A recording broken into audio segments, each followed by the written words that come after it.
Welcome to the Rebel Love Show. We are a once-a-week broadcast from Manchester, New Hampshire, where we are pro-pot, pro-gun, and pro-coffee. You can find all of our contents at rebelloveshow.com. I am Mathias. And I am the Rebel Mistress. And we are back from our last week hiatus from our new movers party that we went to. Yes. So we're back on the airwaves tonight. I love new movers parties. It's like very refreshing to get to meet people who moved. There's they're all fresh faced. There's at least 10, 12 new people there, I think, something along those lines. And everyone's really sweet. Yeah. I think we met a girl from Albania. Yeah, there's a whole I think it was like a family. Yeah. One of them the husband's from Connecticut, but the rest are from Albania. And there was a guy who was like British. It was a lot of new people there. I like that. I love seeing new people at these things. Like, it's great. Well, the cool thing with like the new movers parties is that allows everyone to get to know the people that just moved, which is really crazy because I met at my day job. I met a couple new movers, like just helping them, and then they're supposed to be at the new movers party, and I didn't even run into them. Oh, which is kind of weird. I actually met them in my normal day-to-day life than actually at that location. That sucks. Yeah. All new movers should go to new movers parties. Well, people should go to that regardless if they're a new mover. Well, I mean, it's a good way just to make connections in the community. Very true. Yeah. So we took it off for that, and what else happened? Well, first off, before we even go into that, we should talk about our contest. Oh yes, our selfie contest is still going strong. New Hampshire Hemp Fest. So far we've gotten a few submissions, so you still have time. Send us all your selfies. Send us your selfies. That's way you could win. And just some new information, because we keep learning new things as well. The camping situation is apparently, first come, first serve. It's included with the ticket. Yeah, what? That's badass. It's so badass that you don't have to pay for the camping. Badass. So just send us a selfie of you being pro-pot, pro-gun, and pro-coffee, and you could win your very own free ticket to Hempfest. Wow. Free camping. Only thing you have to bring is food and money for drugs. That's it. Yeah. Or barter for drugs, for that matter. Even better. Yeah. So I don't know what you're waiting for. You can send those to rebelloveshow@gmail.com. Oh, this is the last time we're gonna be able to hear it, because we announced August 15th we're announcing the winners. Yeah, August 15th. It's so if you're listening now, you better get them in, because it's gonna be a good time. Oh yeah, it's gonna be an amazing time. Yeah. Yeah, I mean, first of all, I never really shout out to Shad and Deidre for their engagement. Oh, that's right. Yeah. So that's gonna be like another party. We get to celebrate check out his dome. Their engagement. Well, if you want to know what his dome looks like, go check out rebelloveshow.com, because I did I put up a walkthrough of PorkFest. Oh yeah. I really enjoyed that walkthrough. No, one thing I felt like it was like very great quality, and it was from your phone. I know, yeah. So I used a Bluetooth monopod, a selfie stick, for my Galaxy S6, because my Galaxy S6 takes like amazing video. For me, I mean, for a cell phone, it's not like a GoPro quality, but it's pretty damn close. And we started from our campsite, which is it kind of sucked that it was at the end of the campground. But we made our way through the campsite. We went up. We hit the Shad Sex Dome, and made our way through Agora Valley. Came up to the main field where everyone's getting together for the group shot. So that literally the walkthrough ends with like 1,500, libertarians and anarchists taking a group photo, or waiting to be droned, one or the other. Or waiting to be droned. And that was a possibility at that point. It was beautiful. It really took me back. I'm so glad all these videos are coming out of PorkFest. It was a great time in my life. Well, I don't know. I don't know if you're wanting the Big Gay Dance Party videos to come out. You know what? Bring it on. Whatever. Especially with all this Free the Nipple stuff going on. I am a Free the Nipple activist. I am claiming it. Like, let it come out. You're not just my nipples are, they're nothing to be ashamed of. You're not just a Free the Nipple activist. You live that life. Yeah, I'm about that life. Yeah. I'm gonna do it at Hampton Beach too. I'm gonna free the nipple and get like national coverage. Well, so do you think your nipples are gonna get covered in more like national media than it Oh, already has? of course. My nipples are gonna be the talk of the century. I mean, they've already been I discussed. do have really good nipples. I mean, several articles have been. I know. Vice covered it. Maxim covered it. Well, I think it's very inspirational, and I love the video that is that out? Is that like public? Which video? The video of the Free the Nipple campaign. Oh, that Bo did? Yeah. That's out. That's out and about. Okay, yeah, you guys gotta go find that. We'll I have don't it in know the what it's show called. notes if I remember. Yeah, we'll put it Like, in I the have the show link notes, right but here. So it's really great. It's very Actually, inspirational. Rob had a few knows about it, about the organization oh of it. yeah. So well, right now, if you go to rebelloveshow.com and click on live, you can watch us live, and we have the LRN chat built into the website, so you can actually chat on the same while you watch us. And I just threw in the link the video for the upcoming Free the Nipple campaign. But no, I had some issues with it. Uh, I love the idea of it, and there's actually they have like 1,000 some people signed up for it as of right now. Well, yeah, they have 1K going, 258 maybes. Now, mind you, anyone that's saying, "Oh, create female nudity," that's fantastic. But in the grand scheme of things, I probably will have like 100, hopefully, if not more. I would love to see like 500. But my thing with it was there's no. I know it's all like spontaneous order, blah blah blah, and like just everyone live this so to make it commonplace. But it's not commonplace yet, and something like this, where even though it's not illegal to my knowledge in New Hampshire, just doing that, you should do it in a group of people, so like no one can just be surrounded by the police or whatnot and be separated from by themselves. Like, you're gonna do activism, you should do it with a group of people. I know this is a group function, but there's no like meetup spot. Like, let's meet at this point at the beach, and then like we'll go from there and like start walking around. Like, there's no like, it's just everyone start doing it. Really? Yeah. I don't know. I'd be very interested to see it. So I gotta go check it out. Maybe it'll be a shit show. Maybe it'll be awesome. So, are you gonna go topless there? I'll decide when I get there. Like most things, like most bad decisions.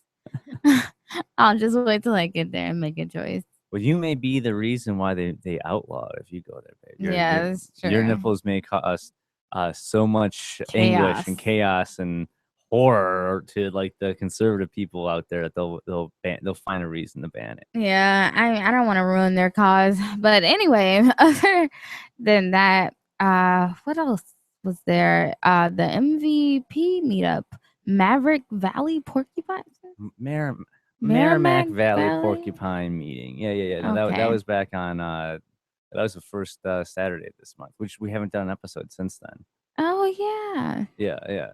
I love going to Area 23, which is a it's a bar in Concord. Yeah, they're legit. They're not like a underground. They're a bar in Concord. They're public. Really great food, great beer. Yeah, the food there is fantastic. It's awesome. They do Cards Against Humanity like every Wednesday night or something.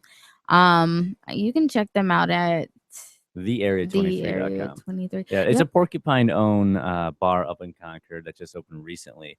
Though I really miss the old Area 23 that predates your time here in the Shire, but I really have fond memories of the old Area 23. Well, I like this one because we can go there for Church of the Sword, and you get to drink at 10 a.m. And it's like, this is what I always wanted out of church, like a bar. Well, the church is at a bar. Exactly. And they serve you alcohol at 10 a.m. It's great. That's how every church should be. Anyways, when we come back, we're going to talk about a little bit of polyamory, just like how we always do.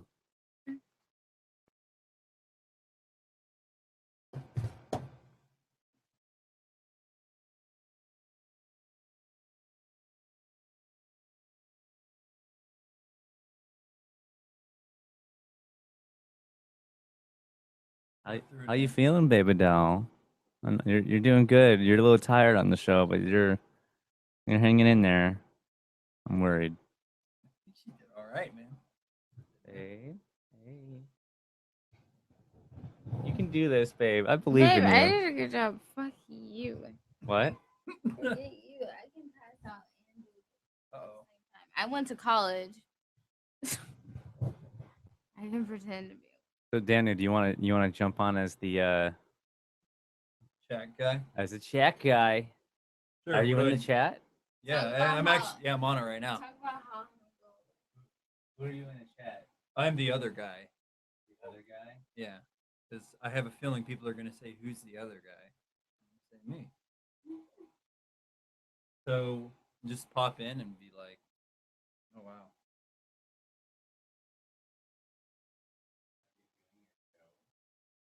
No. Yeah, Webkeys, I'm doing my show. So is this is live on YouTube right now, right? Yeah. Actually, loud. Yeah, this is loud. Live on YouTube right now. You know, my rebel mistress here is passed out. Your mic's live, by the way. This mic's live. Yeah, you're awesome. You're on YouTube. You're not on the radio though. You're on YouTube. All right. So I'm gonna. I think they can see it from there.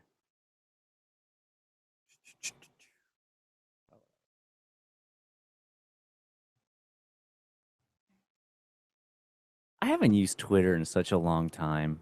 I used to use Twitter all the time. You know, if it weren't for Twitter, I never would have found out about Free Talk Live. And Free Talk Live is really what changed me over from a libertarian to an anarchist. So in a way, Twitter is like the reason why I'm here. It's a weird story, but you found Free Talk Live via Twitter?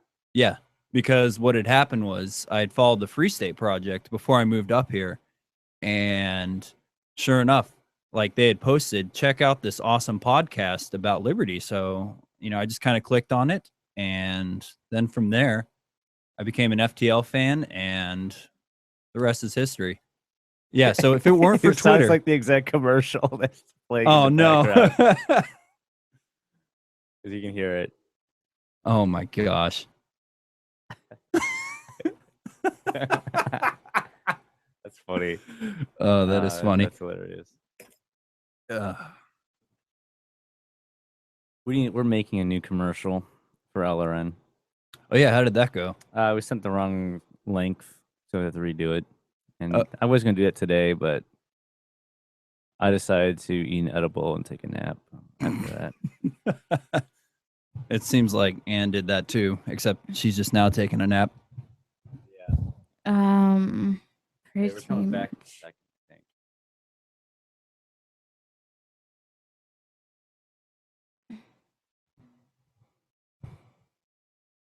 Later, Hoffman.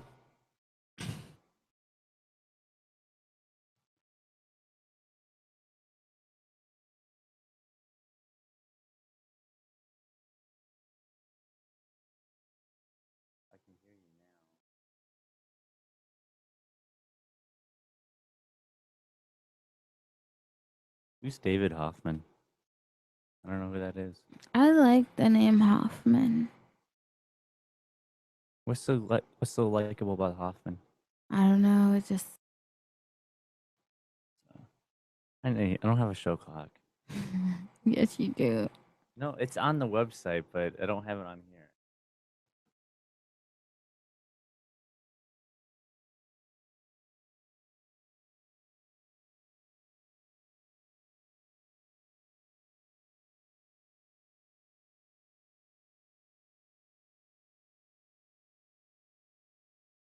Welcome back to the Rebel Love Show. And before we go into our kind of subject we're going to be talking about in a second, just want to throw out that Danny here is in the Flaming Freedom Studios.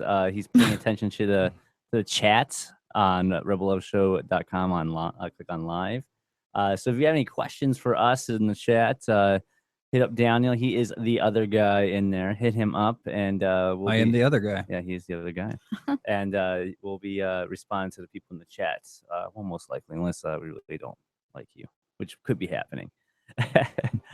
We like everyone. I know we love everyone in the chat. I'm hating on purpose, but well, you didn't even go before we leave about Area 23 and Oh, the yeah. New Movers Party. What? No, what was it? The The MVP meeting. MVP meeting.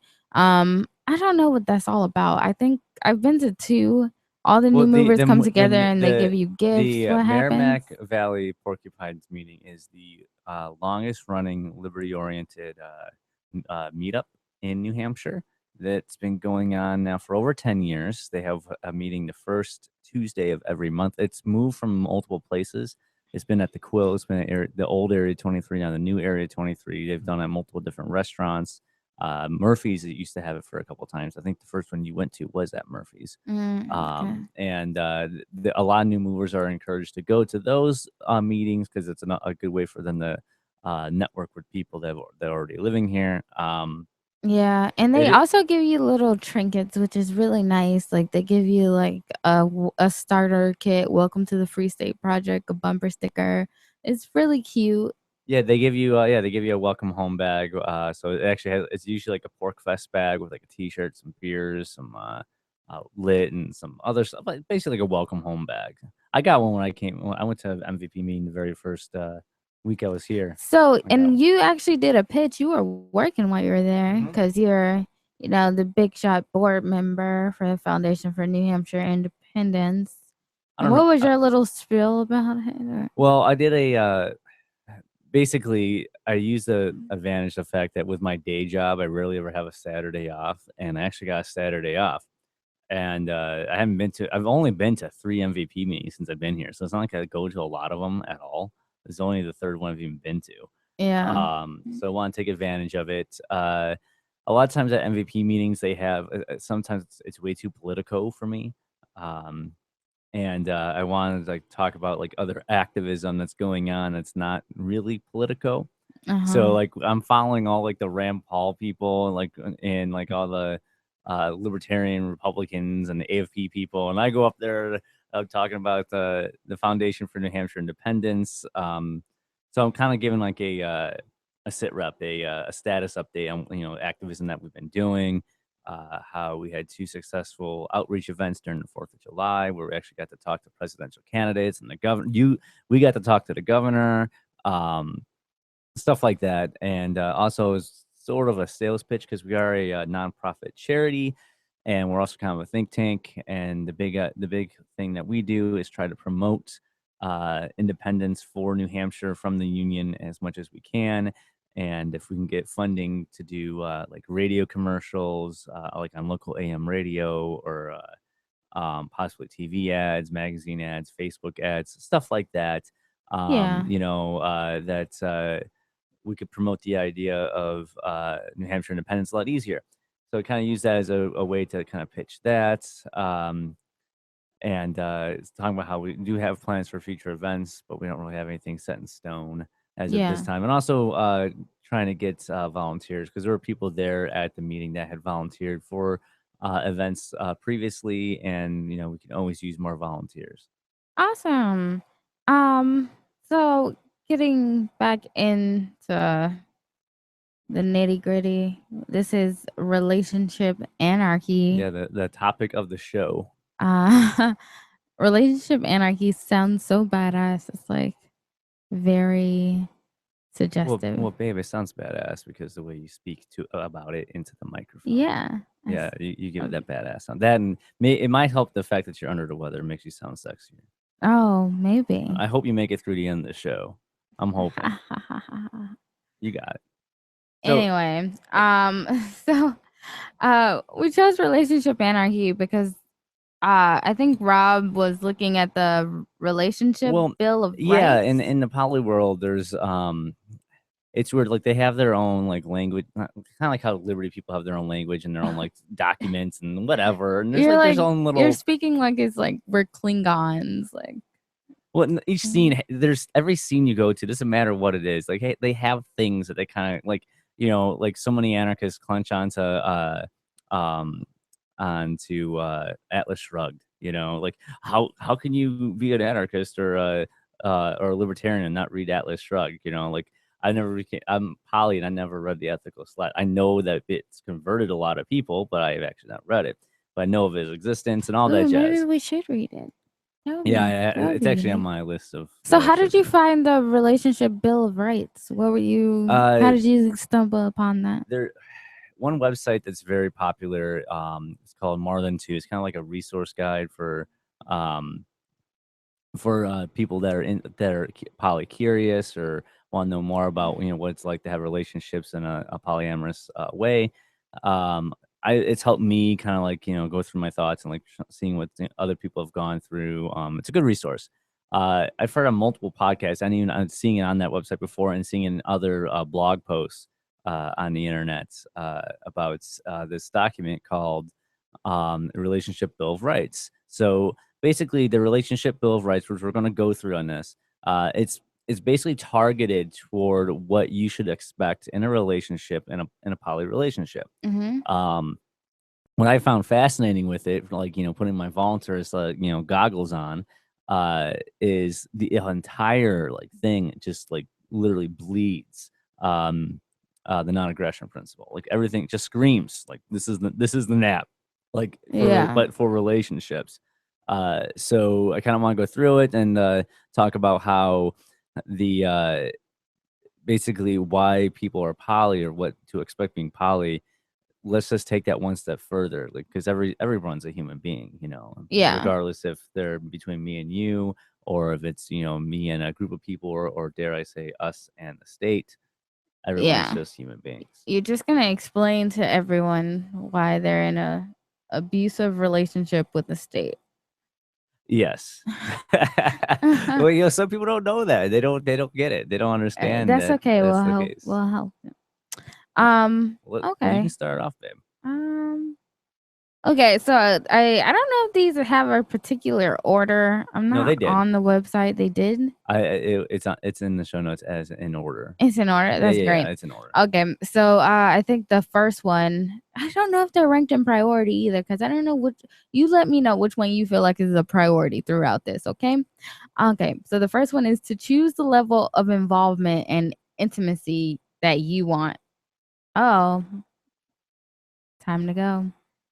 Well, we'll come back.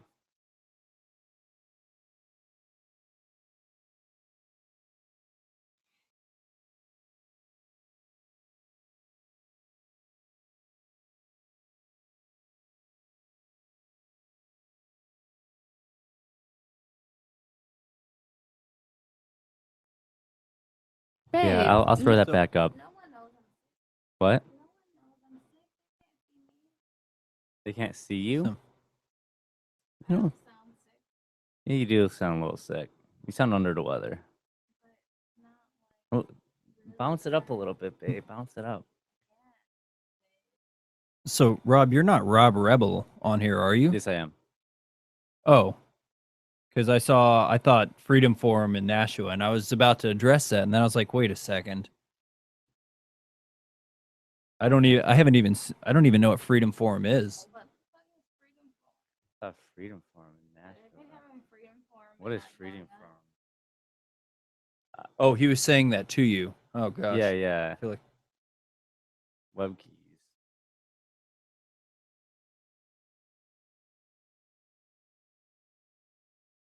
What is Freedom Forum? I honestly have no idea what Freedom Forum even is.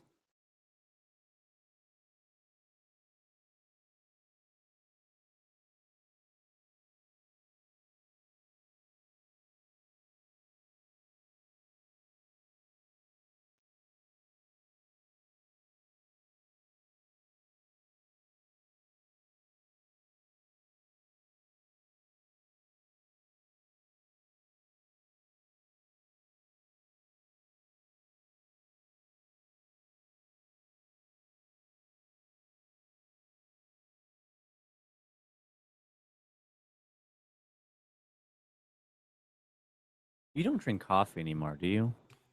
I do. Not this late though. You just drink it black? Yeah. Don't put like almond milk in it or anything like that? No, I've actually converted to black. I used to have it with almond milk and like stevia, but then I don't know. I just started drinking it black. I don't do stevia. It's not my regular sugar then. No, I don't do sugar. Hmm. I used to do almond milk or coconut milk. I'll do coconut milk at Starbucks. But I don't know. I don't do something about Dunk's coffee does not taste good with almond milk. Like I'll do cream or black. Just one or the other. So I assume you're on the side of the Dunkin' Donuts versus you're on the Dunkin' Donuts side on the Dunkin' Donuts versus Starbucks debate. It's not a debate. It's Dunk's. Come on now. Yeah. Well, don't get me wrong. I like Starbucks, but Dunk's. Yeah. I love Dunk's so much that I used to love Dunk's getting Dunk's in Chicago, and it used to be right outside my apartment. I used to walk over to Dunk's to get coffee almost every day. And then when I flew here, I got off the plane, and the very first thing I saw was a Dunkin' Donuts in the terminal, and I'm like, "Yep, I'm home." There's a Dunk's. See, there were like 2 Dunkin' Donuts in Oklahoma, but my ex, who was from this area, was just all about Dunkin' Donuts. And so she would always be like, anytime we went down to Oklahoma City, she would be like, we have to go buy Dunkin' Donuts. It's like not even a question. And then I come up to New England and there's like 3 Dunkin' Donuts per block. It's insane. I love that. Yeah. It kind of gives it. I mean, are there a ton in Chicago? Yeah, there's a lot. There's a lot of Starbucks too. Both they're saturated with both of them. There used to be a Caribou coffee I used to go to a lot. I don't even know what that is. It's like a Starbucks, but based. Imagine it says Seattle based. It's Alaskan based. I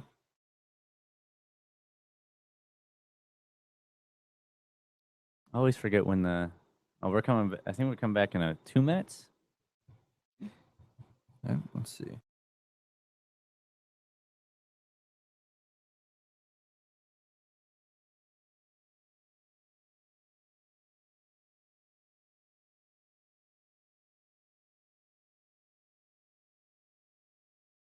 All right, welcome back to the Rebel Love Show, and we got Daniel watching the chat. So if you want to hit us up, please do so. We'll be answering questions on air live here on Alaren.fm. So before we left off, so the first one on the Relationship Bill of Rights is to choose the level of involvement and intimacy you want. So that is the right that you have in a relationship. And I know we're strictly talking about polyamory, but in all relationships, I think that a lot of this stuff applies too.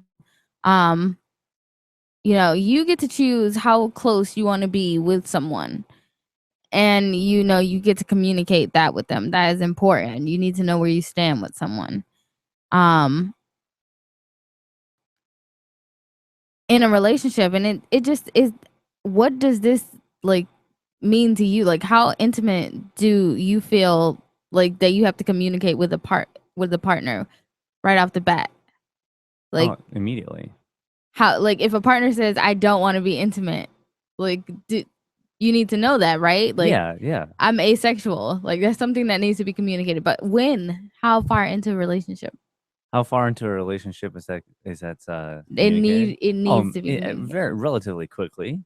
Yeah. Has there ever been an instance where someone didn't communicate that they weren't interested in a certain kind of intimacy that you were going for? Well, there was that one time. I mean, there was that time back in December where the rules changed, unbeknownst to me. Yeah, that's what you're referring to. I don't know if you're referring to that. But. No, I'm just saying, as an example, like if something like that is to happen, it would always have to be communicated, and I think that's what I think that's a great point. Like, you always have to know where you stand with someone. Oh, absolutely. I mean, that's one.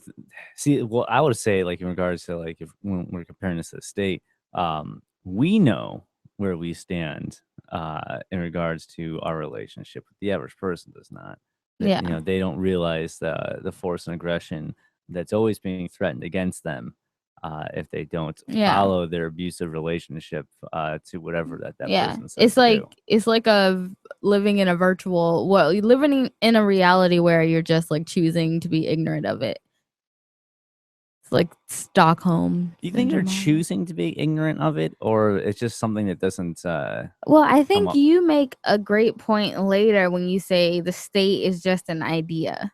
Yeah, I don't want to jump the gun. We'll get to that. It's a good part of the Okay, so let's relationship. just move to the next one. To revoke consent of any form of intimacy at any time. So basically, no means no. Like, don't tread on me. Yeah. But try telling that to a TSA agent when they're feeling your balls up while you're trying to avoid it being scanned via naked scanning machines called X-ray machines. Have you ever said no means no when a TSA agent like went too far? Oh, that would be great. No means no. Like, I'm sure people have done that, and if they do, they definitely should put that on YouTube. I know there's a lot of TSA videos out there. Wait, Daniel, what do you do? What if he's a TSA agent? Well, then you allow him. Then it's fine. then it's okay. I consent. No, I think that's like activism. I know people who go through the TSA line and make noises. Well, I piss people off when I go through the TSA. Oh my line. God, we're gonna be like that on our honeymoon. We're gonna it would be going. me if I did. So, I might just strip completely down naked in the terminal, like I got nothing, and what are you gonna do? I don't have any knives on me or anything like that. But no, I actually every time I go through the checkpoint, maybe we should take a boat. A vote? A boat. Boat? Oh. Yeah, take a yacht from New Hampshire all the way down to Belize for our honeymoon. Yeah. Well, if the viewers at home want to have that happen, they can send us a shit ton of Bitcoin. Then maybe we'll be able to afford that. Oh, babe. Come on now. But anyway, so yeah, I think don't tread on me. And I think that's a great aspect of, the non-aggression principle. Like, you don't initiate force upon someone else by any means, but you have the right to protect your life, liberty, and property. Like, you do not let other people step on you in an emotional sense or in a physical sense. You have to always be strong in your emotions and say how you feel, even if it is uncomfortable. Yeah. I mean, if other people won't go along with you, like, you have to stand up for yourself, because there's still going to be people, even in a relationship, they're not going to go along. You still have to stand up for who you are, regardless if it's a person relationship as a person or, an idea, that being the state. So, yeah. To be next line in the relationship Bill of Rights is to be told the truth. Now, honesty is so important in all relationships, but constant communication is a key foundation in poly. You have to tell us everything all the time, no matter how uncontrollable it may make you. I mean, uncomfortable. Uncomfortable it may make you feel. So, like, for us, we always have full honesty and disclosure about everything going on in our lives. Is the government full honesty and disclosure on anything? No, never. They never are. When they use violence, I suppose they're being honest. No, they're even shading that. Like, this isn't violence. This is protecting. This is protective services. I'm protecting and serving the shit out of people. you right now. For when we choke someone in the middle of the street on camera over a cigarette tax, that's policing the hell out of you. Yeah, that's so no, you in a relationship, you have to be honest. You have to be transparent. There cannot be any secrets. We don't keep anything from each other, and I think that is one way that poly excels, is all of the communication. Because you need to tell your partner when you're sleeping with someone else. You need to tell them, where you're gonna be at night. Like, that may not be how much communication that a individual may be used to, and I think polyamory really helps that, communication. Well, I mean, there's so much communication in it where I don't think most people in mono relationships will ever experience the amount of communication that we have. But that's communication, like with the state. We kind of, I guess you can't make the argument that technically it's a one-way street in regard to communication, because they know everything. They're always watching. Look at everything with that Snowden released. That everyone the NSA and everything else, they're spying on everything. Every device you have, every internet connection you have. You're saying we're just giving them all our information? Well, yeah, we're having full honesty and disclosure because we don't have a choice in the matter. They're doing it regardless, so they have that. That's forcefully though. But we don't have the other way around. And that is the point. You shouldn't have to be coerced with force. So I think the other one was to say no to requests, which I didn't really understand. I didn't understand what that one meant. Well, I mean, basically, so that in regards to poly would be if you have other, if another partner, if you have multiple partners. Oh, like you can say no. Like, I don't want you to see someone else. Well, not so much that. It depends on the situation. So, like, for example, how we were in a triad, but like, say one of you didn't want to be in that, you have the right to say no. I don't want to be this other person to be in our relationship. Okay, I got that. So in this aspect, I guess it'll be like paying taxes. Like, I can't say no. I actually don't want to give you my money. Well, you could. Don't steal from me. You could say no, but eventually men with guns will come to your home and kidnap you and throw you in a cage. My relationship anarchy would come back.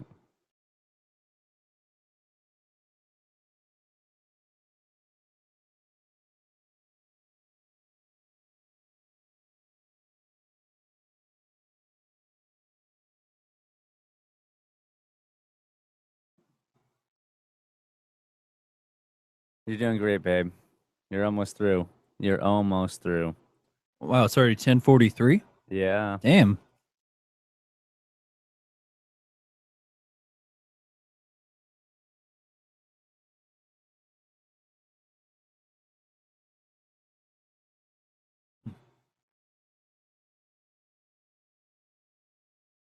So is the ethical slut like the Bible of polyamory? The ethical slut is literally Atlas Shrugged. Of polyamory. Of polyamory, yeah. Okay. And yeah. And I've never read Atlas Shrugged, yet here I am. Neither have I. And here I am, but I'm not an Ayn Randian.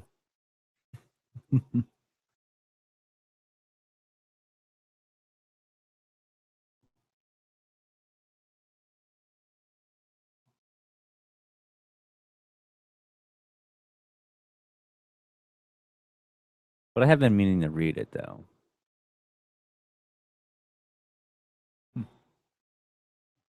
Babe, you okay? What? So I didn't tell you, babe. No, you didn't tell me. Guys, Renee. What? It's Renee. It's Renee. Is that what you didn't tell me? Oh no. So I added one line on my OKC. And I had like an 18, 19-year-old or something like that message me within the hour. Maybe a coincidence. I don't know. And the conversations really didn't lead to much. What did you do? What did you write? I added just one line saying we're kink friendly and sex positive. That's it. Hey, I thought we agreed that we write together and you don't go solo dolo. No, we made that agreement like a day ago. Oh, okay. When did the 18, 19-year-old? Oh, that was like a week ago. Oh, okay. Yeah.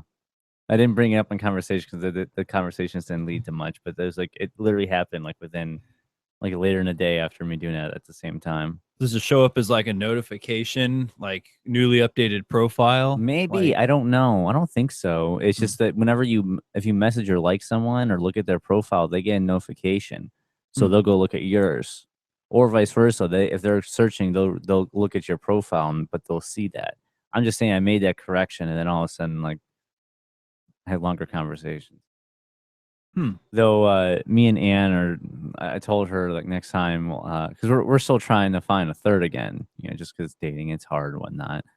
But we're gonna have like joint communication effort next time.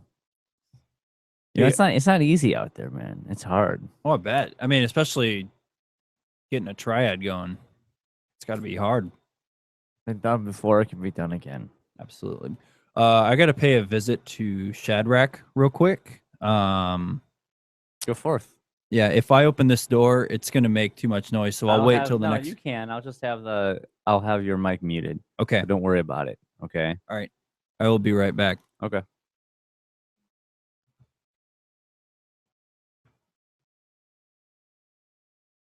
That's porcupinerealestate.com.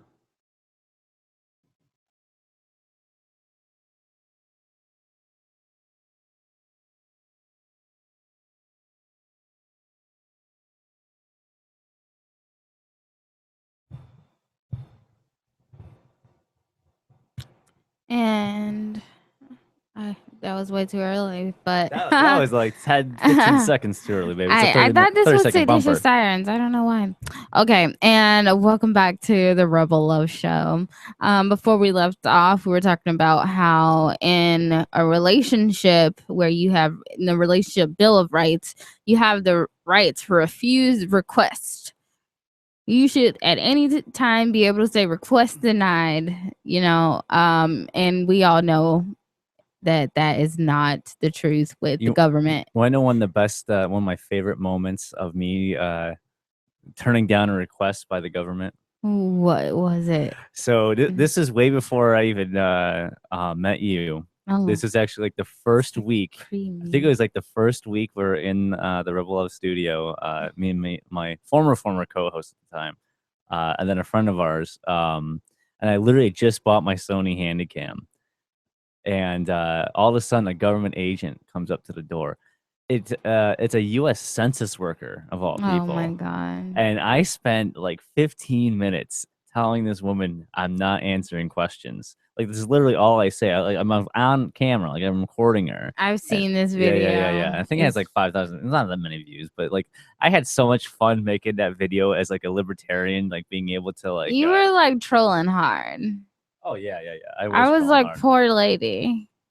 Poor lady. Here's this woman coming into my home on my back door, mind you, which is the third floor balcony. It's not like it's easy to get to, and just wanting to know about all the outlets in the home and like plumbing and like she knocked on the wrong door. And age and no sex doubt, and but nationalities and all that. I don't know. I'm just so much nicer than you, and you say I'm not the nice one. I'm so nice. Yeah, sometimes I lose my cool with the government agents. That is true. I do that sometimes. Okay, so I think the next one is just like hilarious. To hold and express different points of view. Okay. So in a relationship, you should be able to say, I don't look at things that way. It's okay that you do, but I look at things this way. And, that should be fine.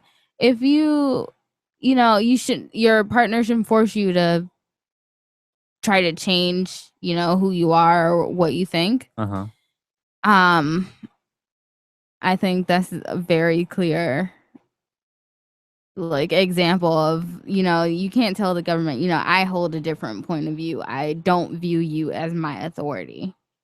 Yeah, no, absolutely. I mean, they're just a human being, just like anyone else. Why do we hold these views in some fashion or another that they have some sort of legitimacy over us, And I have, like I said, both me and you, we have the opinion that, government agents, people of the state, the whole notion of it is nothing more than people's ideas that it should exist. Yeah. And I think, with relationships, I thought this like really reminded me of, do you or do you not date someone who has like embraced the philosophies of liberty? But because at that point, how different do you want your points of views to be? do you want someone on your same spectrum, or can you live with the fact they're not? I know it's different because it's all about force here. You don't want to force someone to see things the way you do, but do you want someone who just already does, or could you live for the different common ground. views? You have to have common ground. And the thing is, like, for people like us, that where liberty is such a huge issue to us, um, it's something we're, very, very confident, not confident, very supportive of. It drives us. It drives us to live free as much as we can, because we know that we're free human beings. The problem being is that we have that as such a huge belief that when we run into people that don't really have that as their belief, that's not driving them, it can be an issue. Yeah. Yeah, I mean, I believe what you're saying about finding someone who has common ground because, I want to find someone who we could at least meet in the middle because I also feel like I don't want to impose my life onto someone. Like, you know how you once said, you don't feel like it's your job to wake people up. Yeah, I hate waking people up. Like, that's kind of how I feel. Like, it's not, I want someone who's there. I want someone who gets it and, Well, babe, I can't strike, I can't hit bat 1,000, the fact that I found you and you're already like that to begin with, yeah, that's very true. the odds of us finding each other the way we have and the way we are together, I'm trying to strike lightning twice, but it's gonna be a uphill battle. I believe in us, but I don't know if other people have this problem, but I know people in different circumstances make it work all the time. It's just about, finding someone you connect with. And for us, I think that we need to connect someone with a spirit that's as free as ours. And, that a lot of that has to do with embracing, I guess, the philosophy. What is next, Rob? Feel all your emotions, All of the feels. all the feels. This, whenever I read this, I just think of people being emotionally slutty. How so? Okay. So, yes, you have the right to feel all of your feelings and all of your emotions. Of course. But you don't want to overshare. You don't want to overshare. You, like, if someone is clearly giving you an example of, where you stand and there's enough communication there, you know, that should be good. You shouldn't be, aggressive with your emotions all upon someone. I strongly disagree with that. Like, you should, like, go express your emotions, yes, but in a rational way. I feel like some people just, like, pour it all out, and I'm like, calm it down. Mm-hmm. Calm it down a little. And I know it's poly, and yeah, and people are vulnerable in that kind of situation. Like, you're trusting not only one partner but two partners with your emotions, or multiple partners, even more partners with, like, your feelings. Like, that's, like, you're stretching yourself in that. I can't imagine that you wouldn't be. These are actual relationships. You have to put actual physical effort and time into those. So I mean, that can be hard. Well, at least in that situation, though, you're putting trust with someone else that you think has trust in you. Like, you have a bond, you have a commitment to each other. Yeah, but you have to just make sure everyone is on that, sees it on that level. That's why it goes back into, like, you have the right to know where you stand. Yeah, You always have to be communicating. I feel like a lot of times in mono relationships that just does not happen. no, it doesn't. Well, I mean, it doesn't some, but most it doesn't. But in regards to, like, um, with the state, like, if you don't want to, if you feel like this isn't, you're not being treated right by, this relationship, you should be able to walk away from it. Yeah. You can in any poly relationship. Like us, like, you can always leave. I can always leave. That's never going to happen. But um, you always have that. You're with each other voluntarily. whenever a relationship is no longer voluntary, where it's forced or coerced, that's not really a relationship anymore. You know, that's like, well, I mean, you can say it's a relationship, but it's definitely an abusive relationship. Yeah, definitely. I think that's where it draws the line at abuse. Okay. I think the next one is just about, communication again. Yes, communicate all your emotions, but also Now, where does that help with all the people that are communicating their emotions with protests and voting or whatever they're trying to do? How is that helping anyone? Doesn't help their relationship with the government. Just keeps getting worse and worse. well, I mean, well, this is like you're fighting back. That's true. Yeah, you can't win them all. Like you can't bat 1,000, but you can't. You have to find some way to say, God damn it, I'm not gonna stand for it. Yeah. So maybe you can't necessarily get out of this abusive relationship now, but you're taking steps towards it, and you're aware. I think once you're aware that you're in an abusive relationship, like you spend all the rest of your time trying to get out of it. And I think that's why I feel like you can't go back with liberty once you've understood it fully. You can't go back. Well, yeah, just like how you leave an abusive relationship, no one ever goes back to an abusive relationship. Not usually, anyways.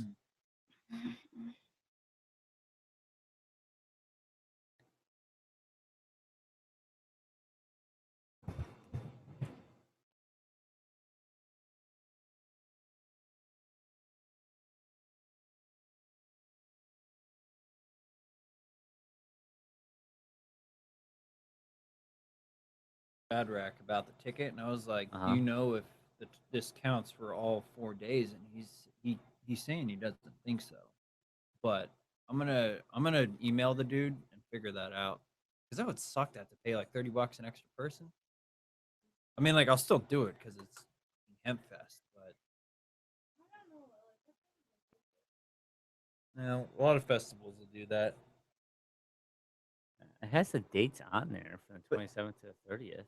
Right, and that's what I don't get. That's what I asked him. So, I'll message the guy that we got these from. is it Thomas? Brown? No, Rick. Okay. Yeah. Yeah, it'd be fine. Yeah, I mean, especially since you guys are coming there. Yeah, it's for the whole festival. I'm 99% sure. Sweet. I'm so excited for it. Like, I'm already getting all my camping stuff together. Oh, I'm definitely excited about it. I mean, like, Hey, babe, are you gonna do body paints at Hempfest? if it's warm What? enough. We can relive our glory days at Porkfest. Absolutely. She not. says that while she's super tired.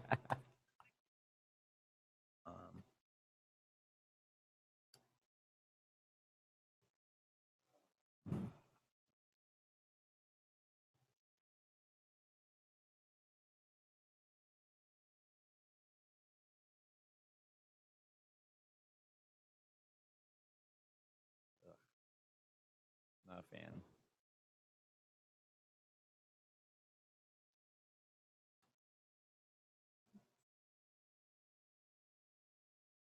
So are you gonna go to Shad's honeymoon?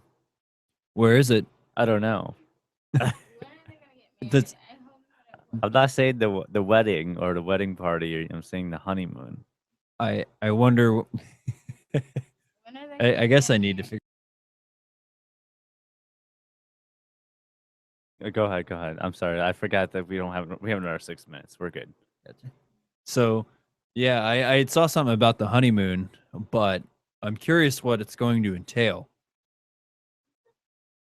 Probably an orgy, I would imagine. Like in the dome.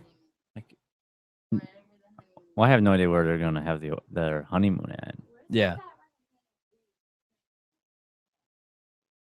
Why not? We can get. We'll put it in the calendar. We'll put it in the agenda, babe. We'll get. You have plenty of time to get a passport. About 8 weeks. Yeah. All right.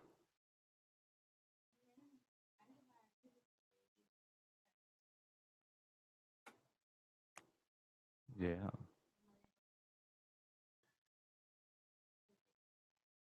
If you just wanted to buy everything, puppies, houses, Belize. You want to buy Belize?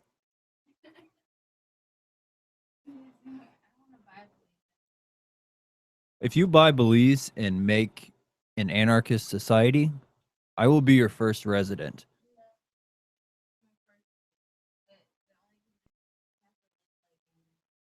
You have to live like what? What? Why?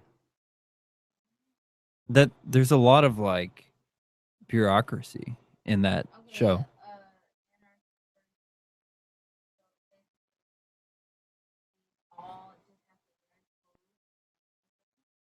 Or no clothes, right? Yeah, I'm a fan of no clothes.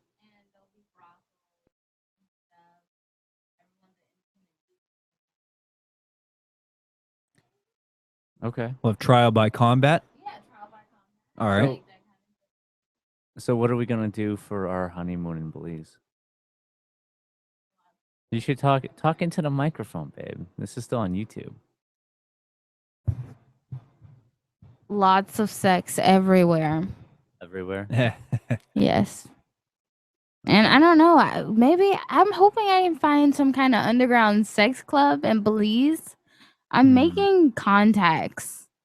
How are you making contacts with in Belize? Not in Belize, but I might know someone who knows someone who knows someone in Belize. Okay. I'm a woman. I'm resourceful. So I'm down for getting our kink I on. want to see if there's something like that in Belize. I'm sure there is. You just gotta know where to look. Exactly. And the internet's a magical place if you know how to use it. So I'm gonna search. You can find anything on the internet. Yeah. Rule 27. Rule 27. Is that what it's called? It's like whenever you say if you've thought of it, it's on the internet. Yeah. And that's I can't remember the exact number, but If you thought of it, it's on it. yeah.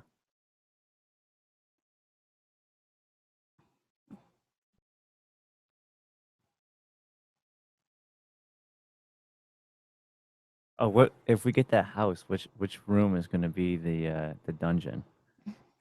I don't want to talk about getting the house because what if we don't get the house? We'll still get it. You're gonna get a house, though, and one of them is gonna have a dungeon. Is that right? That's awesome. Can it be the basement? That's I'm a thinking nice a basement. Yeah, it is actually a nice basement. We can like put some carpet down there, like some chairs, like some sex swings and stuff. Mm-hmm. It's finished. I know. Hang up some tapestries all around. Yeah, see, if our sex room, I want it to be hippie-ish looking. I'm all fine with like the toys and everything around and whatnot, but I don't want it to look like a dungeon. Oh, and we dungeon. can I have want a it to be super massage hippie, table. trippy. A happy ending massage table. Happy ending, Yeah. of course. Oh, LRN newbie 066 has an awesome question. Have you ever done it 10 times in a 24-hour period?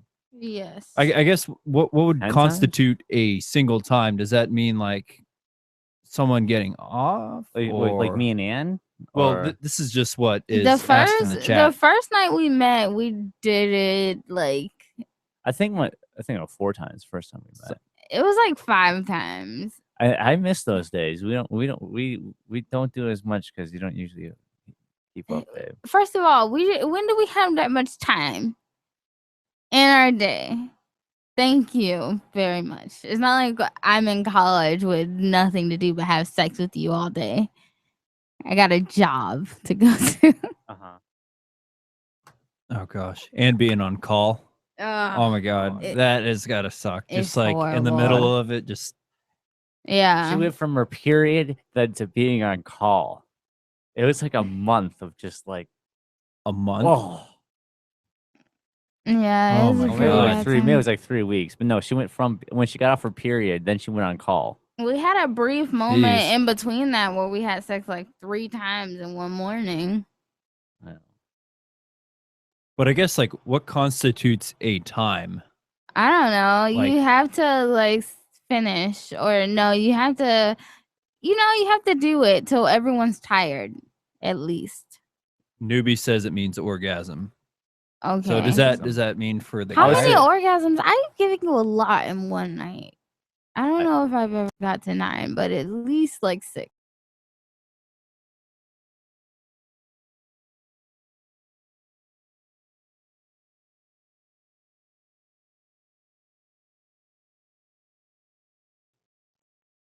And welcome back to the Rebel Love Show. Before we left, I don't even remember what we were talking about. I just don't remember what recall. we're talking about in the break. I know the break conversation just took over. That's why if you should be watching us live and in the chat on the rebelloveshow.com. Wait, that's where the chat is, right? Well, it's the LRN chat, but if you go to rebelloveshow.com, click on live, not only can you watch us live, but the LRN chat is embedded right underneath the video, so you can actually jump into the chats with all of our loyal listeners. That's awesome. Do you really not remember what we were talking about? I feel like we were making progress, and then I just lost everything. I know we went to say no to requests and feel all the emotions and whatnot. But the next one was really on the relationship Bill of Rights, is to set boundaries concerning your privacy needs. Make it clear that you will and will not tolerate and like what are deal breakers in regards to being poly and whatnot. Like for poly relationships, it's always definite to make sure that you do have boundaries that you don't want to cross and whatnot. That's where communication always comes into play. I think privacy really needs to be highlighted in this, because this is very, very important.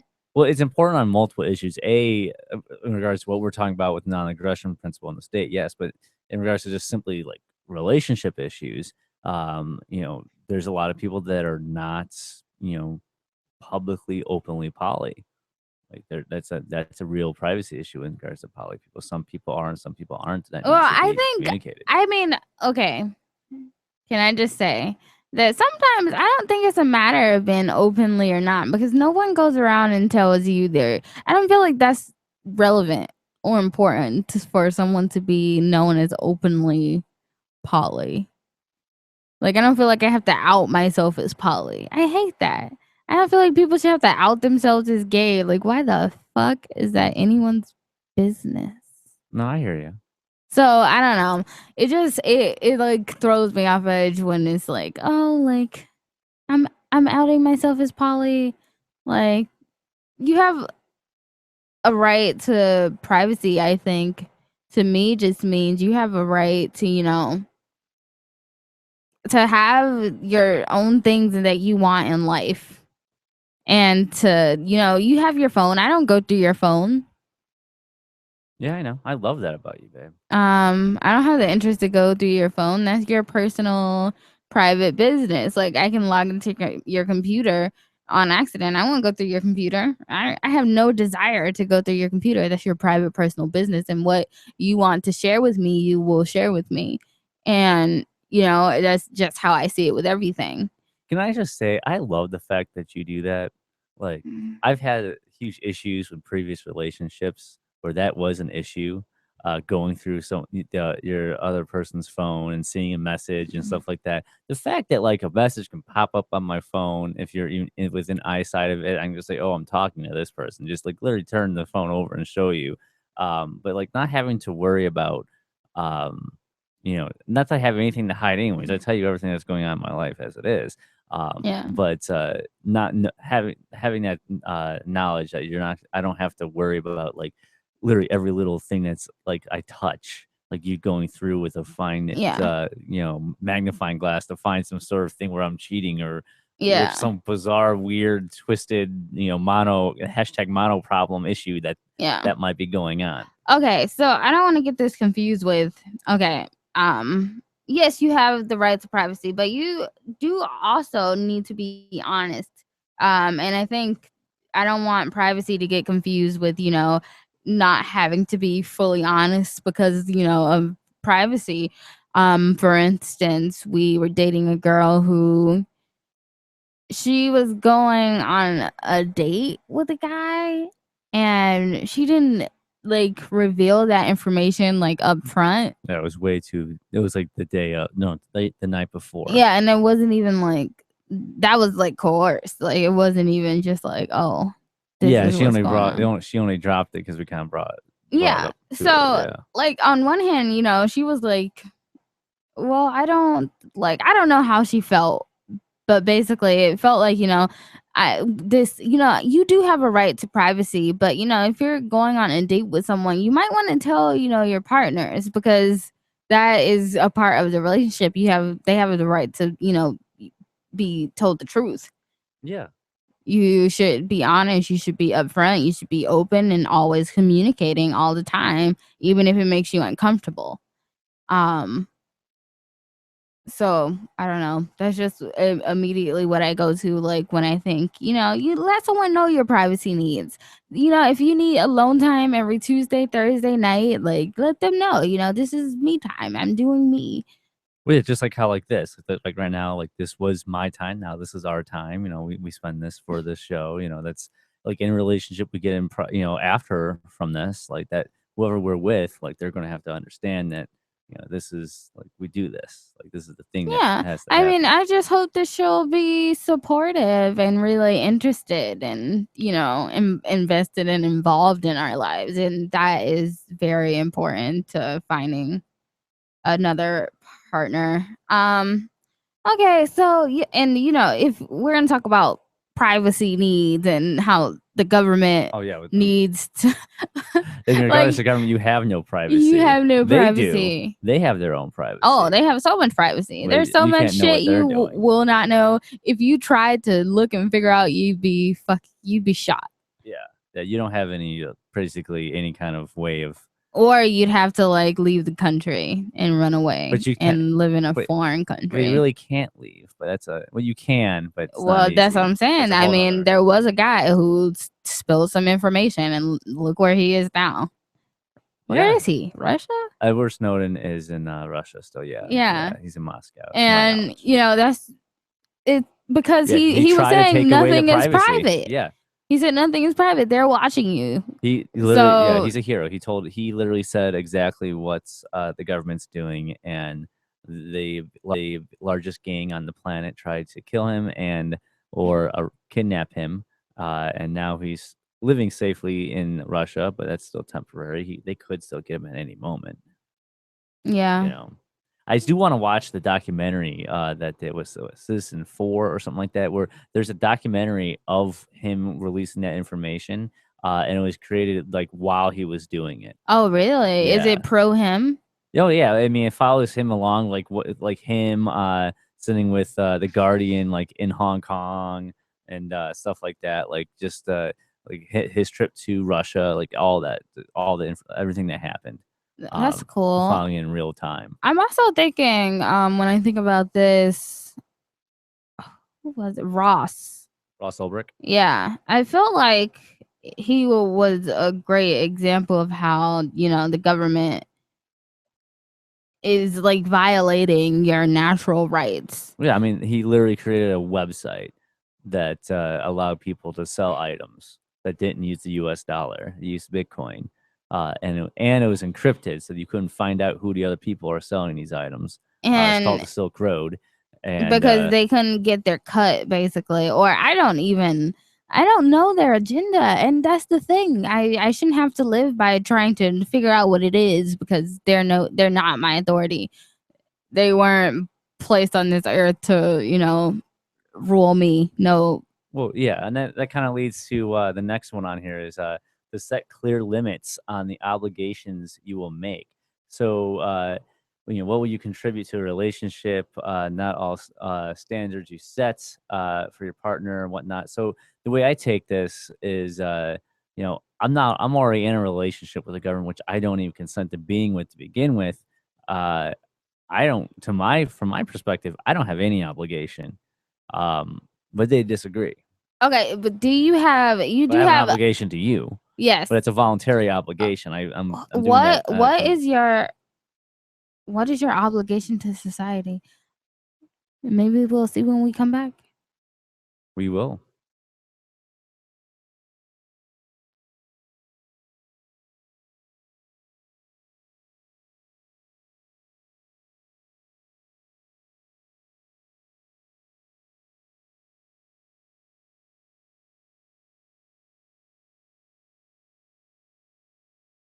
shit. What got stolen? My fire pit. It got stolen. Bring it to... I was gonna bring it to Hempfest so we could have a fire, but someone fucking stole it from my house. Damn. And From your house? yeah, I mean, because they obviously, here's the scary part. Somebody knows that I'm not living at my house right now, and I just said it to everybody on LRN. But good luck trying to find me. Well, actually, this is just on the YouTube channel. This is okay. not going off over LRN. Fair enough. But yeah, so I went to my house on Friday and it was there. And then I went on Saturday to do laundry and mow my lawn. And sure enough, it was gone. And so I looked around and I texted a few people. I was like, did you by chance borrow my fire pit? Nobody has. So I made sure to get all of my valuable stuff and bring it to my hotel, including all of my guns, because those are really the most valuable things that I have. I already have my laptop with me and backup hard drive. Anything else can be replaced. But man, that's kind of scary. I mean, someone could be out of my house right now, you know, lurking around in it. Nobody knows because you've seen it. Like, it's out in the middle of fucking nowhere. Yeah. So I don't know what else is going to happen. Well, But- everything's just a possession, but it does suck. Yeah, You it does. got most of the stuff that's in your house. And I have my cats. That's the biggest part.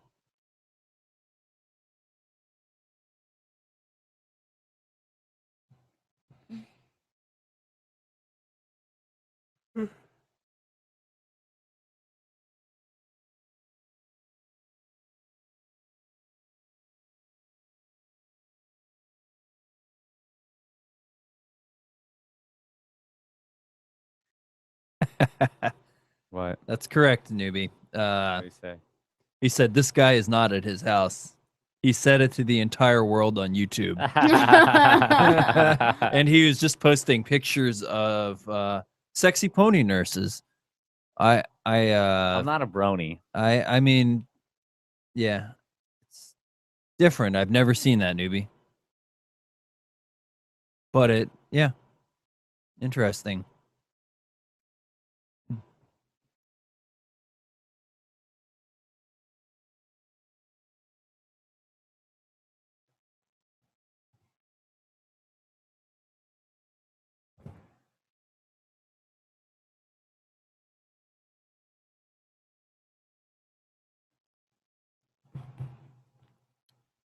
My vanilla latte sucked.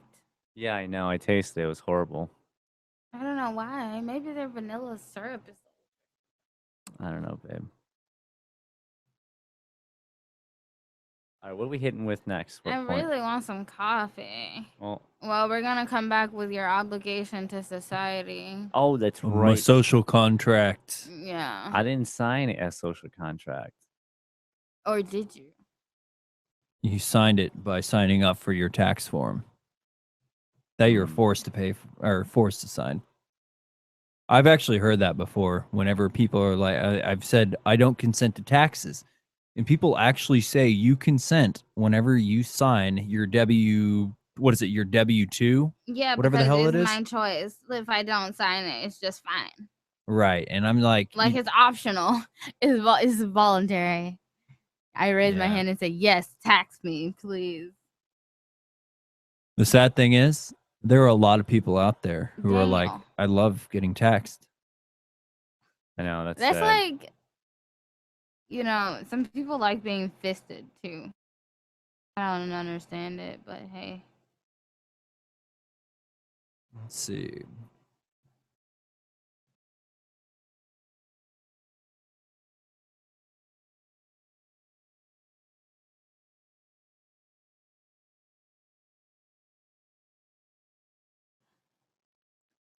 And welcome back to the Rebel Love Show. And we're talking about my obligation to society. Yes. Okay. Just so if you are just tuning in, where was I? Oh, to set clear limits on the obligations you will make. So what you will and will not, contribute to relationship. And Rob says, he feels like he has no obligation, to the state, like in the relationship. They feel like you do. You don't have an obligation to listen to them or pay taxes to them. So do you feel like you have any obligation to society in general? No, I don't. No, okay. I don't feel like I have an obligation to it. Don't get me wrong. I want society to be prosperous. Mm-hmm. I'm not saying that I don't believe that. I want society and humanity in general to be free and loving and prosperous and peaceful. I want all those things, and I do whatever I can to help achieve those things. So you moving here, you could say, was you moved here and you did activism because you want to inspire other people to move. So that is like you have a purpose. Well, I'm not saying I don't feel like I have a purpose. I definitely do. And I'm not saying I don't want to. You just feel like it's not an obligation. I'm just saying it's not an obligation. I'm not obligated to like help my fellow man or like, So why do you do it if you don't feel obligated?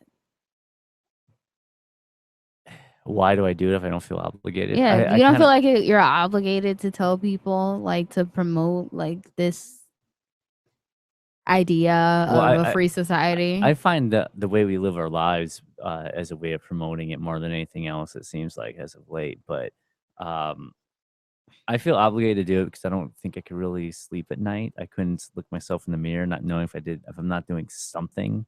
So that's an obligation. You feel like it's not. obligated. No, I don't feel like it's a.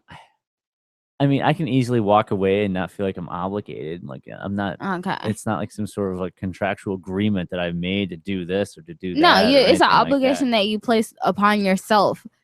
Yeah, but voluntarily. It's voluntary. I think that's the big difference. That is a huge difference. Like but I'm not saying that there is an absolute obligation that I have to do anything. Yeah, that's not the case at all. Yeah, I feel the same way.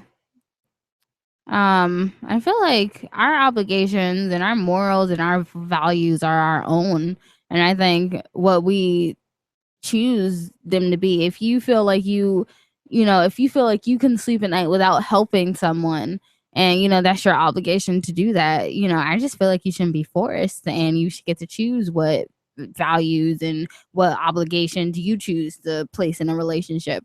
And I feel like the state doesn't let you do that. They don't give you any, say in what you're pledging to this relationship. They're just telling you, what you're going to do.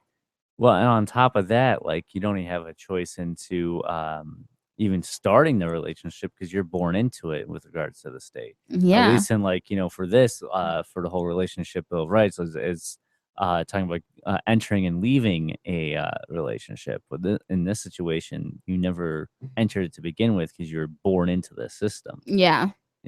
So it's like you're flawed from the beginning, but I mean that's why it's really, if you prove it at the end, is the government isn't something you can just say I quit, I walk away from. You can't break up with the government. Well, I mean that's one thing that's on here is to end a relationship, sever ties. Now that has happened, but it's really rare for people to sever ties with their current government. The people of this land 200 plus years ago did so via the Declaration of Independence and literally picked up arms against their oppressors and gained freedom, which didn't really do much because that kind of just literally just reset the clock, so to speak, and we're now in this just as 100-fold worse tyranny than the colonists ever had. But that's a whole nother conversation, to be perfectly honest.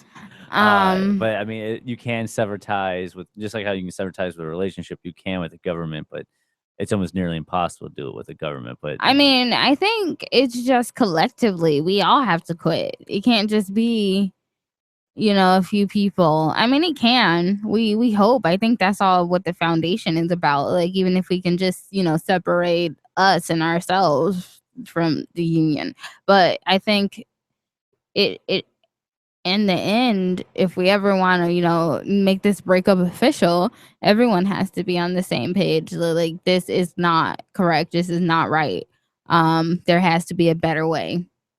And I think that I feel like that's where it becomes an obligation, because if we really want to get to this better way, or we want to get to this, freer society, we have to be doing things like this. We have to be promoting, you know, that it could actually happen, and there's people who actually believe in it.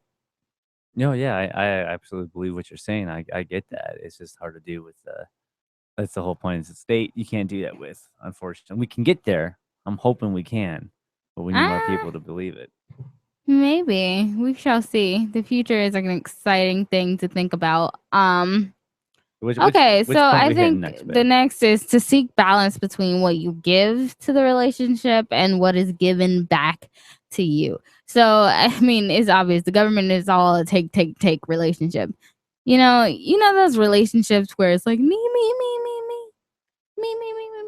Yeah, but some Me, people me, like me, those me, me, relationships. me, See, me. this is where Who really likes those people who are doms relationships? and subs, people who are subs love being told what to do. All right, and that's why the But government's that perfect. The government's perfect for subs because the government's telling you what to do all the time. yes, but even a sub is voluntary, babe. Well, She's look, voluntary. That is the difference between I have it said this being before. I am not against there being governments as long as they're voluntary. okay. Yes, but the point is, government is not voluntary. Well, yeah. The moment you remove the moment you make a government So voluntary, that's why who would it's actually not follow a the dom rules. sub, because let's not associate that with force. Some people think though it is voluntary. You know. Yeah, but it's not. So the government is not a good dom in that aspect. The government is not a good dom. They do not they will not recognize your safe word. So I kind of want to jump in here, and I just wanted to state real quick that Shoot. there is quite a difference between the government and the state, because the state is obviously a centralized organization that claims a monopoly, but a government could be as simple as just having a structure within a work company or something. A government is Well, yeah, you can make okay, that. I get I that. mean, yeah, you can make the argument that the state is more of the philosophical view of what binds a government. I mean, government, you can make the argument is people and buildings. Okay, But why are those buildings and people there? yes. And it is the relationship. It's the relationship that you have with those people. Okay, so I guess yes, I understand that. We should use that. So I guess if we're looking at it from a kind of minarchist perspective, and we're saying there can be some kind of theoretical government, what kind would it be in the relationship? In a minarchist world? Yeah, but in a polyamorous minarchist world, like who's the head honcho? Oh, I don't know. We'll find out next.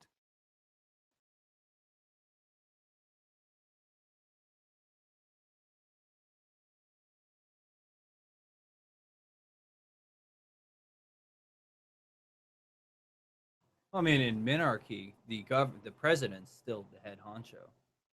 So there still would be a centralized partner. We gotta Right. talk about this on the show. That's why, like, Okay. anarchy is, Well, I kind of can because this is called relationship anarchy, not relationship minarchy. So there has to be a difference. relationship minarchy would be polygamy. Okay, we'll talk about it on the show. I need coffee. What do you want me to do, babe? I got your coffee and you don't like it. I don't know why you got It lucky. tastes like asshole. It tastes like asshole? Yes. Coffee Oh. tastes like asshole. I'm sorry.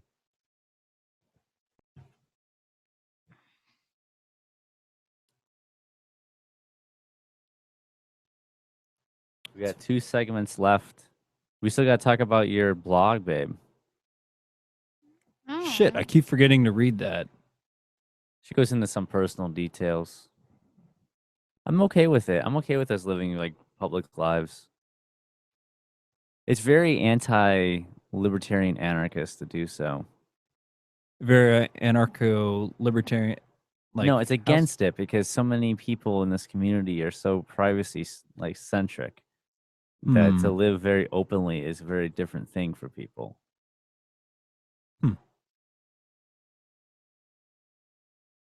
I don't know. There's a lot of polyamorous people within at least Manchester.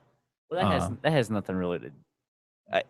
There are a lot of poly people in Manchester. That's very true. I'd have to say though, you'd have to actually come out and be openly polyamorous. Definitely does take some guts, and like to come out and be open about that is something else too. Rob just tells everyone all the time. I don't tell everyone that I'm poly, but I am openly poly. If people ask you about it, you will let them know. Yeah. But it's not like he just you go tells out. everyone anyway. No, it's not like the first thing I say out the get-go. Hi, I'm Unless Rob Mathias. I'm unless polyamorous. unless I'm talking to like a woman that I'm possibly going to go on a date with, I have a full disclosure before it. Well, Yeah. in the dating, if I'm using a dating app, in the app, I literally say I'm poly. You know, I have a partner. Blah blah blah blah. Mhm. If I ask someone out in person, like they also, I make sure that they know prior to. But if it's just a random person I'm talking to, or a coworker, or a friend, or something, like, well, a friend would obviously know.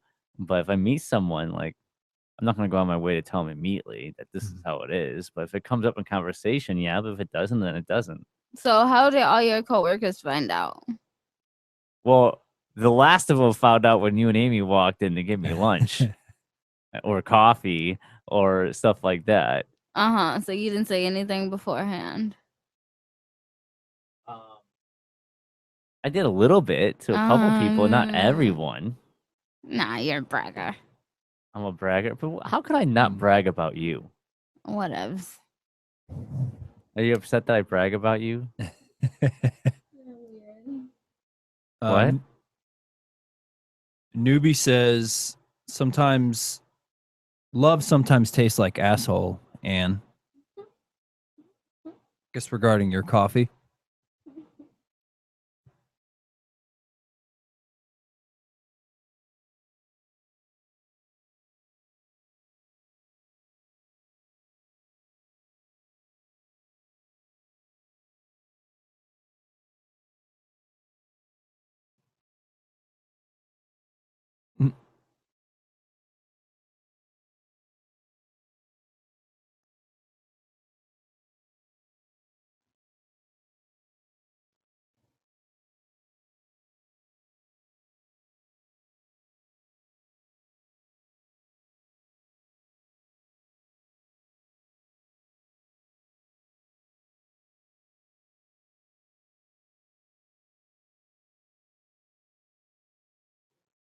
And welcome back to the Rebel Love Show. Oh, now I can finally hear it. I don't remember where we left off. We're talking. I don't. Do you remember? We're talking about minarchists. Okay. Oh, yeah. So if in relationship minarchy, what's going on there? Because there is a clear difference. Is there such thing as relationship minarchy? Exactly, though. Because if that's the case, if we're talking about love and we're talking about the state, can there be minarchy? I would say I would make the like a minimum ruler in your relationship. No, the answer is no. There's no argument. No, there is no ruler. There can't be a minimum amount of someone being in control of you ever. Well, I agree, unless of course, like the person wants that in their life. But I mean, if in regards to relationships, like multiple relationships, I would. That's like a relationship dictatorship. I don't know if it's like full control. If we're talking about full sub dom. Yeah, no, there's definitely relationships out there that people have, unfortunately. In regards to like minarchy and poly, I would say polygamy is kind of like how? Because in polygamy you have like a central person. Like you have that husband that controls all the wives and all the children. Like that's like the head of the house, like of the clan, so to speak. Where in poly, it's like everyone's on an equal footing. Especially if you actually go delve down deep into the whole idea of relationship anarchy, and where it's pretty much everyone is their own ruler, and you're having voluntary associations of loving associations with people, but you can have as many as you want, or as little as you want. So that means you technically polygamy violates the relationship bill of rights, because the next point on here is you have the right to decide how many partners you want. So everyone has a right to decide, even if that results in the ending of that relationship, if you came to me and said, hey, I want another partner, yes, that's your right to decide that you want another partner. It's also my right to decide, that I don't want to be in that relationship. Yeah. No, I hear you. I mean, so I think it works both ways. I think it's the freedom to come and go and leave as you please and add more with the communication of others, because you have to communicate that. I would like to add another partner. There can be no surprises with polyamory. You have to be upfront and open. No, yeah, that's one thing I love about it. But same thing with this. Going back, like, you don't have an option of all the partners in regards to the government is in regards to all the different agencies that will come down upon you for not following some sort of thing that you're told. I had an interesting story. I had a friend back in college from Saudi Arabia, and we got into a conversation one day, because they have multiple marriages. That's still something that happens in Saudi Arabia. It's just kind of different now, I guess, in regards to consent and stuff like that. And it is, the husband has to ask the wife, well, he has to let her know, I want to marry someone else, and she can either be okay with that or she cannot be okay with that. And then that depends on if, they stay together or get divorced. And he was saying, his father did have another wife, and the mom wasn't okay with that, and they kind of broke up their family. Wow.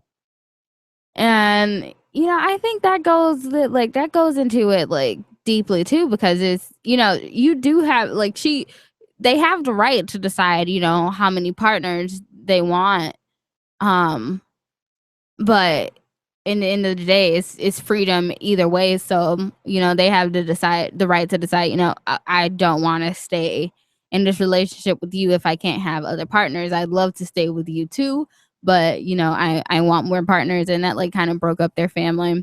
But then there's another incident where the wife was like, yeah, I'd love for my husband to get another wife. Why not? It's another person to have his kids. We can have a bigger family. That's why I'm so gung-ho about triad, babe. It's like, you add another adult into the situation. That makes having kids so much easier if there's another person in the relationship. Yeah, that's very true. I mean, I'm all gung-ho for a triad, but even if you found another partner who was just your partner, and you guys really liked each other and we got along as friends, I'd be happy. Whatever. I prefer a triad. That'd be great. Well, yeah, I mean, and it's also less rent because we all share a room. less rent. Scheduling issues are not a problem anymore because you don't have to worry about scheduling between you and the other person. It can be all at the same time. Don't have to worry about it. Yeah. Makes so it easier. I mean, I feel like that part shouldn't be a major factor. If everyone's communicating all the time, no poly surprises, it shouldn't be one day you pop up and hey, this is my partner, Sheila. Well, yeah, I would never do that to you. I mean, met her at the grocery store. No, that should never be happening. And I don't know, the government, they have no boundaries with us. They look at us as their property, but we're not. No, we definitely are not. No, but it's a shame that they act as if we are. And it's your role with if the cops pull you over, I wish we could just be like, no, leave me alone. I do not want to talk to you today. I don't want to talk to you. You're a stranger in a weird, kinky looking outfit pulling me over. Go away. Yeah. But we don't have the right to choose that. We don't have the right to refuse their service and say no, stop, don't. And that is something that's very alarming. And I think if more people looked at it that way, we'd have an uprising on our hands. Yeah, that's unfortunately, it's probably never going to happen. We would need more numbers for that. What are our numbers anyway? People that are awakened to what we're talking about. We're far and few between. Yeah. We're so niche. Okay. So the next thing is to choose your own partners. And actually, what I found really funny and interesting about this was a poly story that I had heard.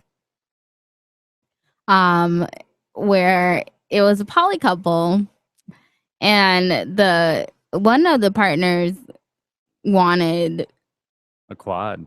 Is that what you're talking about? Yeah. I know exactly what story you're bringing up. Yeah, one of the partners wanted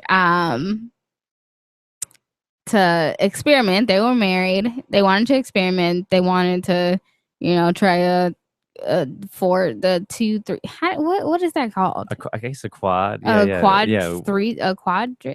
What? 4 people had sex. Okay. Yeah, a foursome. They liked it. It was great. And they wanted to make a relationship, but which is beautiful, but that's super hard to try and pull off. But apparently the wife wanted to have a boyfriend, and she wanted the husband to experiment with other women but not to have a girlfriend. So she wanted a boyfriend, but she didn't want him to have a girlfriend.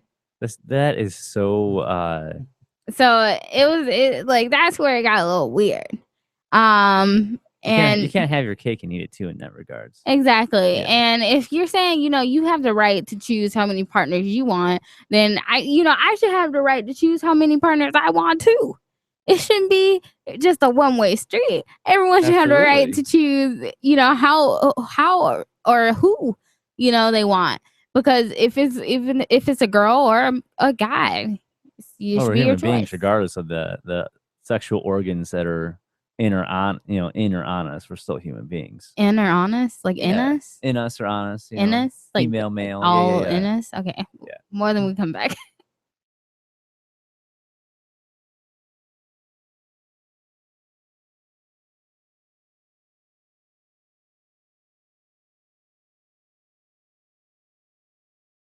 That is the last segment. I'm hungry. What? I'm so hungry. I threw up so much. Yeah, she threw up a lot. It's like the brownie? Yeah, I don't know why it always makes me throw up. Have you had Ashley's brownies? Whose? Ashley's. No, I haven't. They're really potent. Chances are they have egg in them. So that's right, you're vegan. Yeah, I'm one of those weirdos. There's something. Hey, I used to be vegan. But every time I eat an edible, it makes me very nauseous and I have to vomit. Yeah, she does not do edibles well. She's vomited multiple times from edibles. Yeah. I've been probably the most high I've ever been was on some brownies. Why? Chat, LRN chat, can you tell me why I always vomit when I eat edibles? Please. It's because the edibles have animal products in them, and fuck off.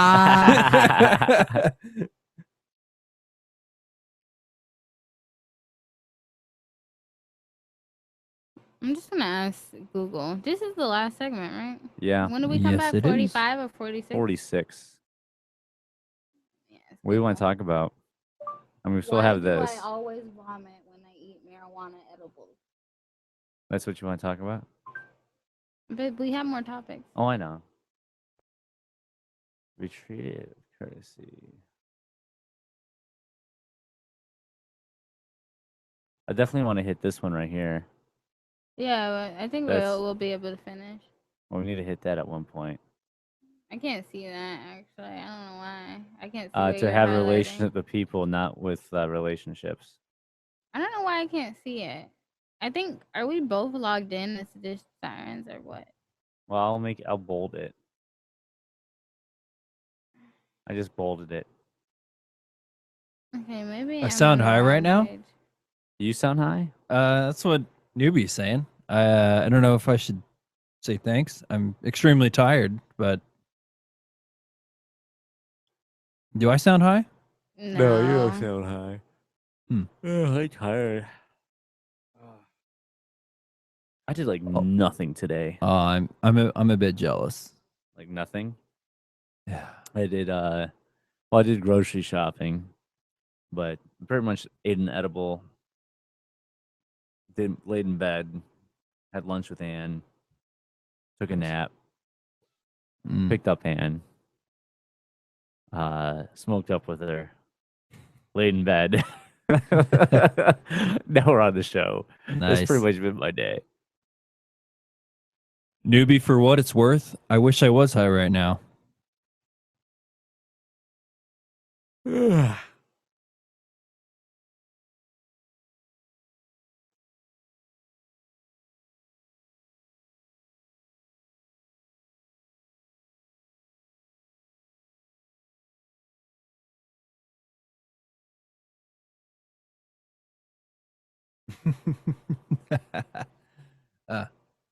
What? Says he just kind of sounds high in general, in a good way. Thank you.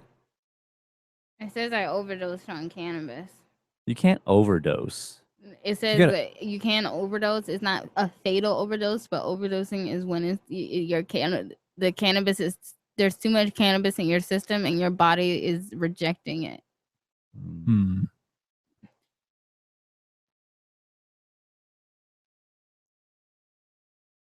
Causing me to vomit.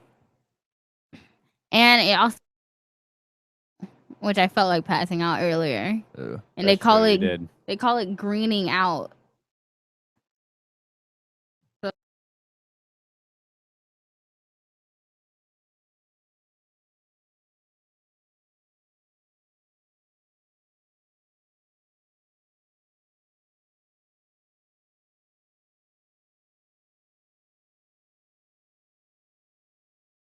Welcome back to the Rebel Love Show. We are at the bottom of the second hour here on LRN.FM, and we're gonna tie up our subject here with the Bill of Rights of Relationships and how it ties into the non-aggression principle. Oh, I just see the part you highlighted. You were just so far down. Yeah, I know. Well, I kind of want to jump. I don't want to jump all the way to that, but this last segment, I do want to hit that. Yeah, that's a good one. Yeah. Wait, there was something else really good that I didn't want to miss. Oh yeah, Google Calendar is God. Of course it is. So I think it's to choose the level of time you invest and will offer to each partner. I mean, I guess I kind of look at this as going into the state. Like, I don't like going into government buildings.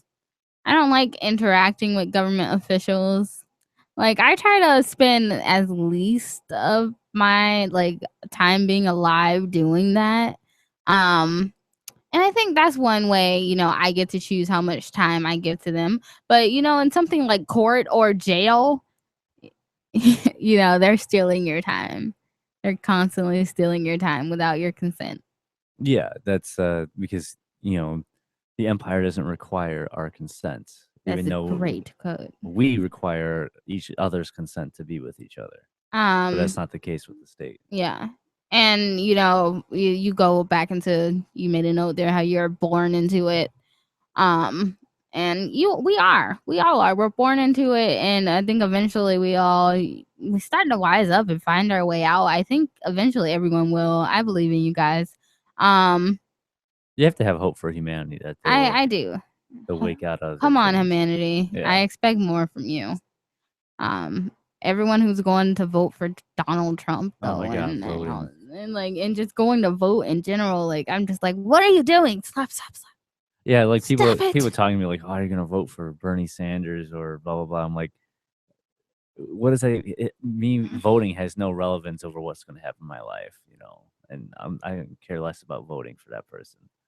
I'm not gonna vote for anyone on the national level. Doesn't make any sense. I'm voting for nobody. 2016. I know you guys set that up as events. We're in New Hampshire. I know.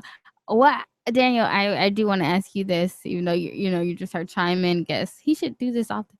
How would you feel about an activist event where we find out where they're going to do the rallies for Hillary and Donald or whatever, the sine waves, Rand.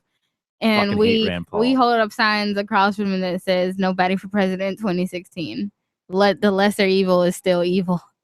I like that, and then we can have the Keeniacs ambush interviewing them right afterwards. It'd be like a 2-for-1 deal. Oh, so I mean, if you're interested in that, I'd be down to set something up. I think that would Message be pretty me. awesome. Yeah. Really? Okay. Well, I definitely want to do that, and it'd be fun. We could all make signs, that have little sayings on them, and just that'd be so easy to do. Also, because they post these rallies, it'd be easy to find out where they're we should make it hardcore rallying. and hand out like political flyers to people that have why you should vote nobody.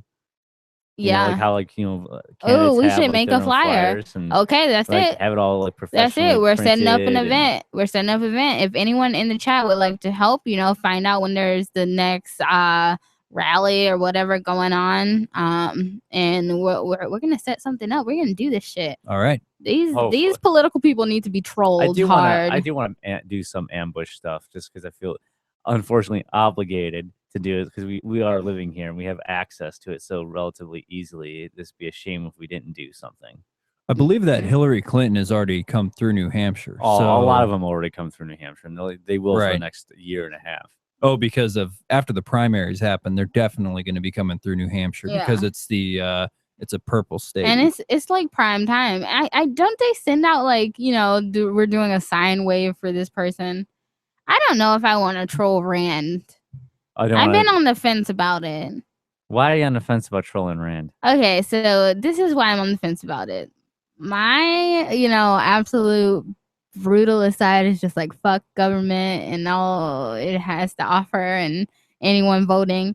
My Students for Liberty side is like I still want to go to those events and be welcomed. And a lot of those guys are Rand supporters. Well, the way I see they're very minarchists, and they really loved Ron Paul, and they're like, he's the next best thing. There's a lot of Ron Paul people. And what if Rand Paul is like a secret anarchist just waiting to like take off the cape? I believe. How many times have I heard that one? That's true. I believe Ron Paul to be that, but I don't believe his son is. Like his son literally says whatever he needs to do to get elected. Ron Paul never did that. He spoke his opinion when he's up on stage in like South Carolina in the presidential debate saying legalize heroin and gets an applause. Like that's the shit that he would do, and that's not something that Rand would ever do. But he didn't win. Maybe he has to do what he has to do to get in office, and then Andre Rosa fire everyone and then himself. Okay, I'll tell you what. If Rand Paul comes out and says, "Hey, I'm just saying what I need to say so that I get elected to like destroy the government," then maybe I'll believe it. But I don't think that's the case. Probably not. But I don't know. I don't know if I want to do it. Do you guys want to troll Rand Paul? I'm down if you guys are. I just feel like that in our circles, there are a lot of people who I know piss off people. Like, we get so much crap from a lot of the people within the FSV. Yeah. Because there's like, I don't know. I feel like there's so many other people that we can spend better time trolling, like Donald Trump. And he's in my building for. I know. Say he's what? The building that she works in is also the campaign staff for Trump. For Donald Trump. It's great. It's like it's like Americans for Prosperity on one floor, and then Donald Trump on the next. And I'm like, this can't be right. Like, I'm sure it's not because they shouldn't be even talking to each other. Most likely, no, they probably do. Who knows? Who knows? Who knows about these backroom deals? Anyway, so I think the next one is to be treated with courtesy. Oh my God. Well, I mean, I feel like you're a sweet babe. I'm lucky. You open doors and you always, you try to, you tell me everything and you talk to me about your feelings and you have a lot of courtesy. And I try to do that for you and we try to be sweet to each other. And I think that's very important in poly because I think you once made the point, you have to always be trying. It's not like normal relationships. Yeah, you have to always be putting in effort and showing that you care because if you don't, you lose it. I mean, you can lose in mono, but at least in poly, there could always be other people in relationships. So you always have to show that you care. And how else are you going to do that once you don't actually do it? Okay. Have you ever met a courteous cop? No. Well, a cop relatively. Okay, I need some stories. Broke one of their edicts. Well, we're actually probably hitting at the end here. Though one thing I did want to throw out there before we hit the end, is in this relationship. Bill writes is to have relationships with people, not with relationships. And the big point I want to put across is entire idea of the government, the state. All that is nothing but the relationship. It's just the idea of it. And when you're in a relationship that's abusive, you should leave it. And that's what the relationship is, the idea of that relationship that we're here right now. And you know, you have relationships with people every day. You make new relationships with people. But the key word is people. You know, we get to choose who we interact with, and we get to choose who we don't interact with. And the state is not giving us a choice. And I think when our choice is taken away from us, that's when we want to rebel. And you know, that's what's happening. That's what's happening every day. That's what happens when we do activism. That's what happens when we wave signs around and say, you know, we don't want your service. So I mean, I feel like that's a great point to end it on. I know we wanted to mention my blog before we head off. Yeah, a blog that you say that you will release on a weekly basis. Yes, so my next blog is coming out. You're a great writer, babe. That's my middle finger to you. I'm not trying to be mean. I'm just saying I hope to read more content. Well, okay, my blog is called Sex, Drugs, and Anarchy. Well, the Tales of Sex, Drug, and Anarchy. I've already released one, which you can find on the rebelloveshow.com. And my next one will come out Friday. It's called Lipstick on a Pig. You shall like it. It will be great. Hey, Daniel, where can people find you at? Honestly, I don't have any kind of website yet. Awesome. I'll work on it. All right, babe. You can find me on seditioussirens.com. And go check out rebelloveshow.com. Peace.